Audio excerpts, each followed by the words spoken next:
Today we are seeking an order from the Tribunal which falls under Section 419, breach of agreement, on the grounds that the tenant, Sue Williams, when vacating, did not return the property to the standard it was at the start of her tenancy as per Section 37 of the standard terms of their tenancy agreement. As a result, the costs involved in rectifying this matter included a cleaning and rubbish removal. Therefore, we are also seeking an order under Section 137 for a payment from the bond of $900, a $500 cleaning fee, and a $400 rubbish removal fee. Copies of the quotes have been supplied to the tenant. The evidence we have to support our claims are, firstly, a copy of the original form RTA 1A entry condition report, along with accompanying dated photos. Secondly, a copy of the last residency inspection report, which was conducted 3 months prior to the tenant vacating the property, along with accompanying dated photos. Thirdly, a copy of the RTA Form 14A exit condition report, along with accompanying dated photos. Once again, we have previously supplied all the evidence to the tenant for their records and to clarify the issues with the property.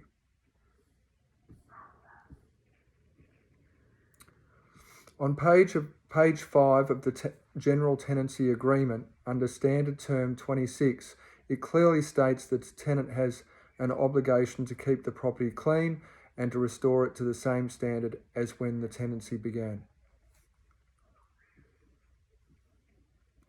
I appreciate that everyone has a different opinion about what is considered clean. However, we have provided the tenant with photos representing the condition and cleanliness of the property when the tenant moved into the property, as opposed to when she vacated the property. All we expect is the property is clean up to the standard of when they moved in.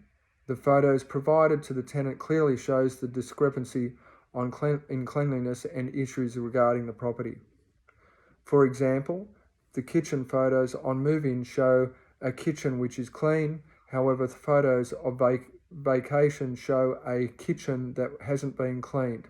The cupboards were dirty and there was food grime and marks on the shelving. Food scraps had been left on the oven trays and the oven was grimy and the glass door was not clean. Old food had been left in the fridge and there are spill marks and food grime on the glass shelving. In the bathrooms, the photos on move-in show the bathrooms were clean. However, the photos on vacating the property show mould and orange grime on the tiles and calcium build-up on the glass shower screens. The toilet was left in a dirty state and the bathroom vanity top had soap and toothpaste marks all over it. The mirror and sink hadn't been wiped down. The bathroom floor tiles also had dirty marks all over them and had not been mopped out. In the laundry, the before photos indicate a clean laundry. However, on vacating the property, the tenant had left soap powder scattered throughout the laundry, in the sink and the tiled floor. Once again, the laundry has not been mopped. Generally, the property has not been swept out, the floors not mopped, and the carpeted areas not vacuumed. With regard to the outside of the property, the move-in photos represent a neat, tidy backyard. Yet the photos on vacating the property show the tenant had left rubbish scattered over the backyard and dumped in gardens. The lawn has not been mowed and the gardens not tidied up. The condition of the property on vacation varies significantly to the move-in photos and provide an excellent representation of the issues regarding the property. We were hopeful that the matter would be quickly resolved at the RTA conciliation meeting. However, unfortunately, the tenant was not willing to acknowledge there was a problem with the condition in which she vacated the property. She was not interested in rectifying the matter and cleaning up the property to the standard at move-in, and she was also not interested in paying the cleaning and rubbish removal quote, which we obtained to rectify this matter.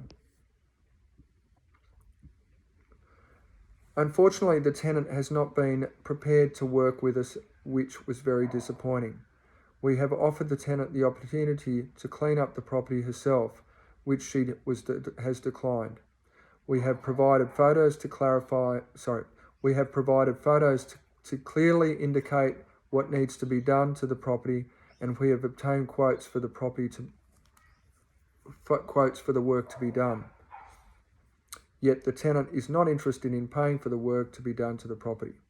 The landlord has even offered to pay for some of the work to be completed to ensure we would not end up at Qcat hearing. However, the tenant still refuses to accept the landlord's offer. The desired outcome the landlord is seeking is to pay for the cleaning and rubbish removal, to rectify the property to the standard it was provided at move-in. We have obtained quotes for the works to be done, which amounts to $900, a $500 cleaning fee and a $400 rubbish removal fee. And an alternative outcome is one previously offered to the tenant, whereby the landlord is willing to contribute $300 towards the cleaning and rubbish removal. Therefore, the tenant would owe the landlord $600 to rectify the issue with the property.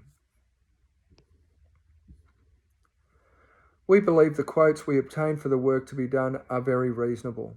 The job has been quoted on an hourly basis, and quotes clearly indicate the work which needs to be carried out. We obtained several quotes from reputable tradesmen, which we also use on a regular basis, and these were the cheapest quotes provided to us. We are seeking from the Tribunal under Section 419 acknowledgement of the tenant's breach of agreement. It is our understanding the tenant has breached the standard terms 37 of the General Tenancy Agreement in regards to not returning the property to same condition which was handed over in move-in, less fair wear and tear. We don't believe cleaning and rubbish removal fall under wear and tear, and therefore we are seeking the order for Section 137, which is a payment for the cost of the work to be rectified, to be deducted from the bond held for the tenant at the Residential Tenancies Authority. We would like the Tribunal to order an amount of $900 to be deducted from the bond of $1,200, currently held with the Residential Tenancies Authority, to be paid to the landlord to allow him to rectify the condition of this property. Thank you.